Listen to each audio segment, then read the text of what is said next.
The Tale of Benjamin Burney, Beatrix Potter.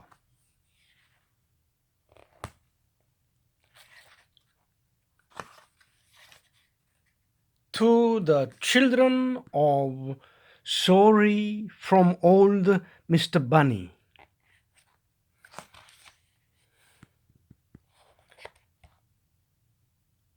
One morning, a little rabbit sat on a bank. He pricked his ears and listened to the treat-trot of a pony. A gig was coming along the road. It was driven by Mr. McGregor, and beside him sat Mrs. McGregor in her best bonnet.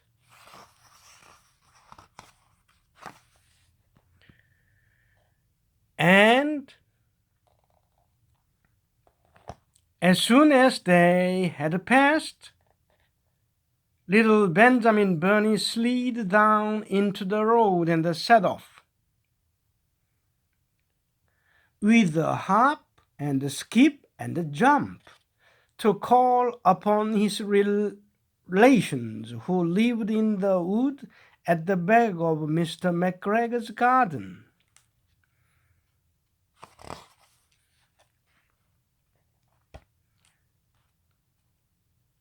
That wood was full of rabbit holes,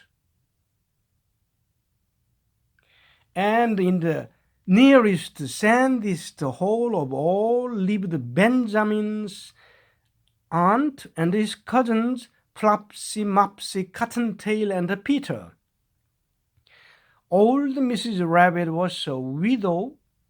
She earned her living by knitting rabbit wool mittens and muffatees. I once bought a pair at the bazaar. She also sold herbs and rosemary, tea, and rabbit tobacco, which is what we call lavender.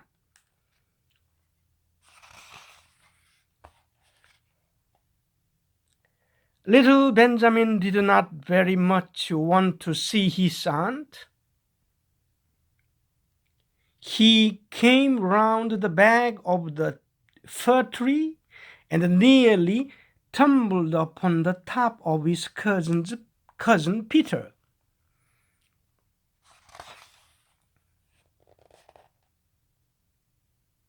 Peter was sitting by himself.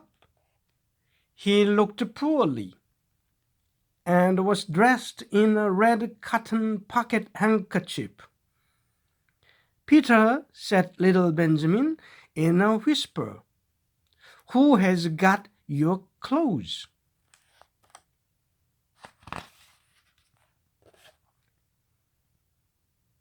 Peter replied, "The scarecrow in Mr. McGregor's garden," and described how he had been chased about the garden and had dropped his shoes and coat. Little Benjamin sat down beside his cousin and assured him that Mr. McGregor had gone out in a gig, and Mrs. McGregor also, and certainly for the day, because she was wearing her best bonnet.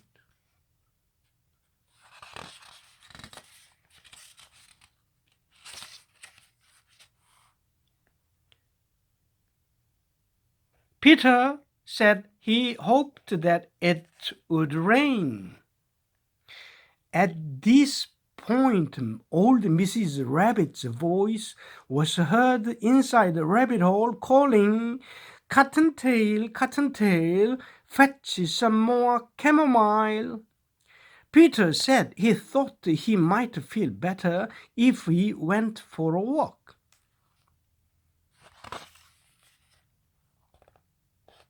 They went away hand in hand and got upon the flat top of the wall at the bottom of the wood. From here they looked down into Mr. McGregor's garden. Peter's coat and shoes were plainly to be seen upon the scarecrow topped with an old tam o' shanter of Mr. McGregor's.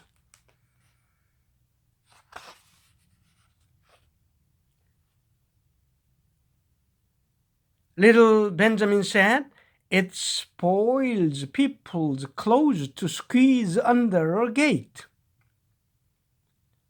The proper way to get in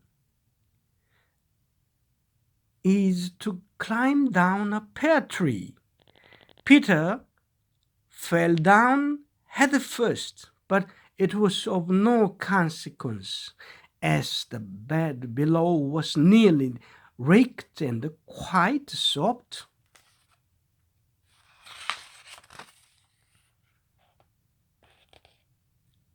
It had been sown with lettuces. They left a great many other little footmarks all over the bed, especially little Benjamin, who was wearing a clothes.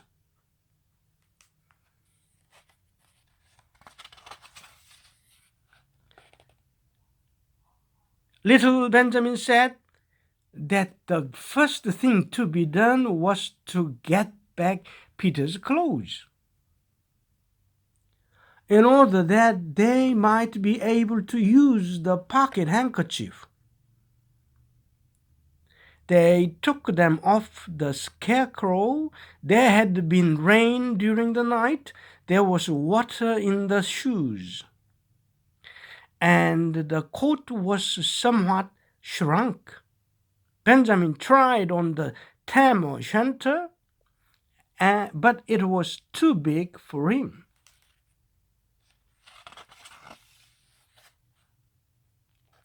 Then he suggested that they should fill the pocket handkerchief with onions as a little present for his aunt.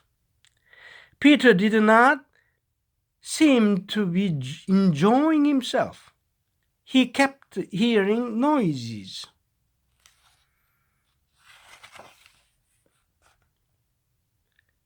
Benjamin, on the contrary, was perfectly at home, and ate a lettuce leaf.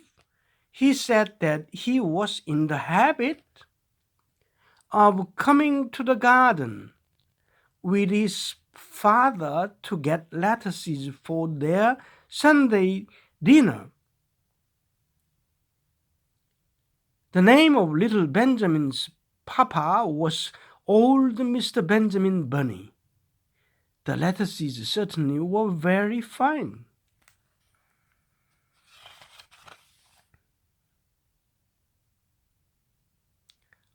Peter did not eat anything. He said he should like to go home. Presently, he dropped half the onions.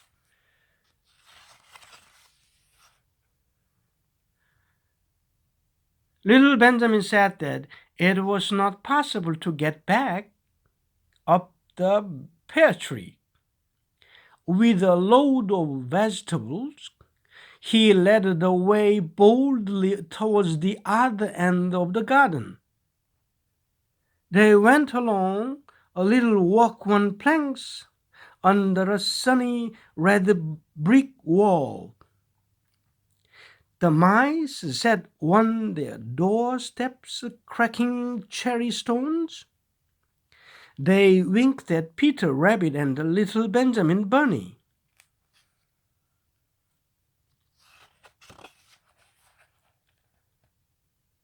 Presently, Peter let the pocket handkerchief go again.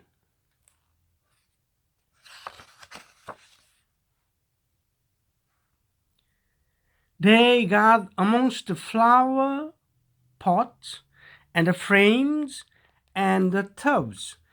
Peter heard noises worse than ever.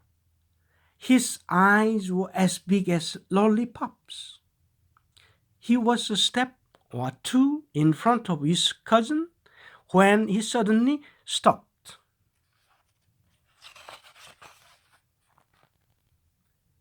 This is what those little rabbits saw round the corner, round that corner. Little Benjamin took one look, and then in half a minute less than no time, he hid himself and Peter and the onions underneath a large basket.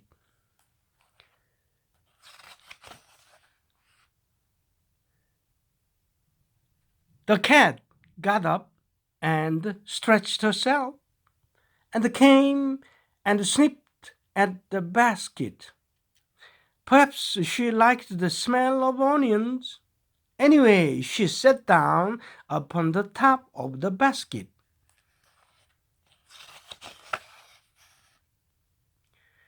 She sat there for 5 hours.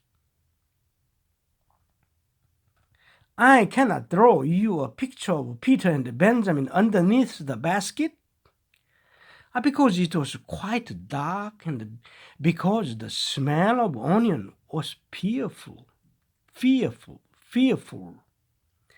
It made Peter Rabbit and little Benjamin cry.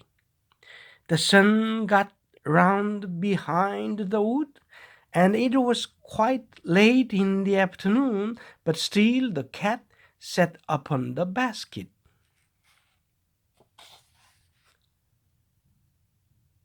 At length there was a pitter-patter, and some bits of mortar fell from the wall above.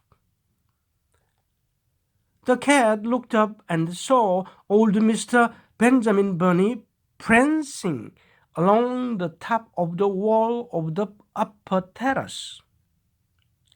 He was smoking a pipe of rabbit tobacco and had a little switch in his hand. He was looking for his son.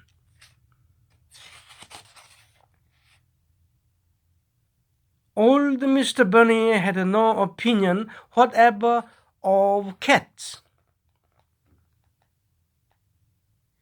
He took a tremendous jump off the top of the wall onto the top of the cat and cupped it off the basket and kicked it into the greenhouse, scratching off a handful of fur.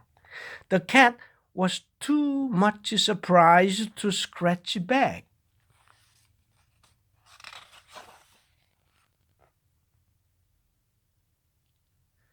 When old Mr. Bunny had driven the cat into the greenhouse, he locked the door. Then he came back to the basket and took out his son Benjamin by the ears and whipped him with the little switch. Then he took out his nephew Peter.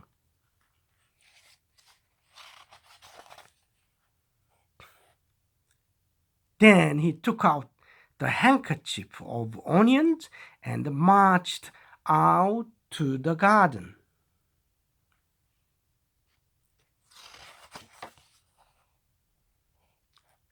When Mr. McGregor returned about half an hour later, he observed several things which perplexed him.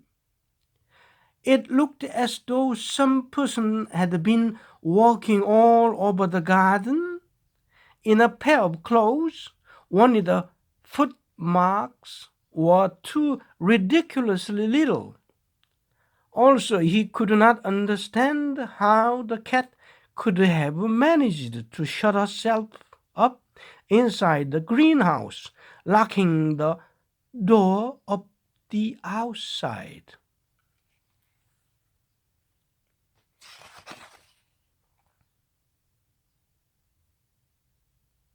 When Peter got home, his mother forgave him, because she was so glad to see that he had found his shoes and the coat.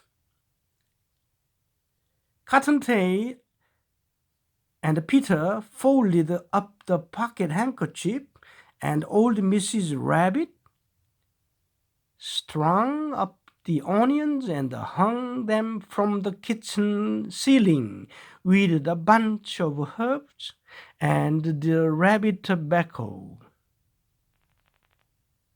This is the end. Okay? Thank you. Bye bye.